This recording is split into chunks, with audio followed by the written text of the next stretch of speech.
Cheetah runs so quick, with paws so swift and a mighty kick. Zooming through the grass so fast, Cheetah shows how speed can last. Slow snail moves with a tick, sliding along so slow and slick. With tiny steps and a gentle pace, the snail's slow journey wins the race. Fast cheetah runs so quick, slow snail moves with a tick. Let's learn our fix, here we go, with animals moving to and fro. Big elephant stomps the ground with huge feet that make a sound.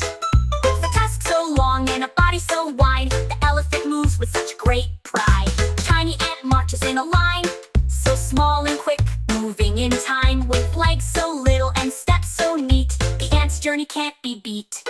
Big elephant stomps so loud, tiny ant marches feeling proud. Let's learn our fits, here we go, with animals moving to and fro. An eagle soars in the sky, with wings that flap and lift him high. Soaring above with a graceful glide, the eagle flies with the wind as his guide. Low turtle crawls on the ground, with little legs and a slow soft sound.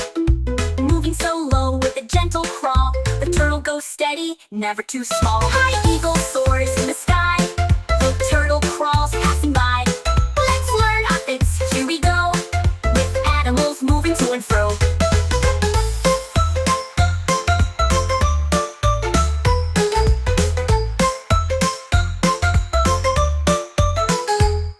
The lion roars with might, his voice echoes through the night. With a mighty roar, he calls out strong, the lion's roar is never wrong. Quiet owl hoots so deep, with soft hoots that make you sleep. Perched in a tree so still and wise, the owl is quiet with watchful eyes. The lion roars with might, quiet owl hoots through the night. Let's learn our fits, here we go, with animals moving to and fro. Opposites are fun to know, with animals teaching us to go. Fast and slow, big and small, opposites are fun for us all.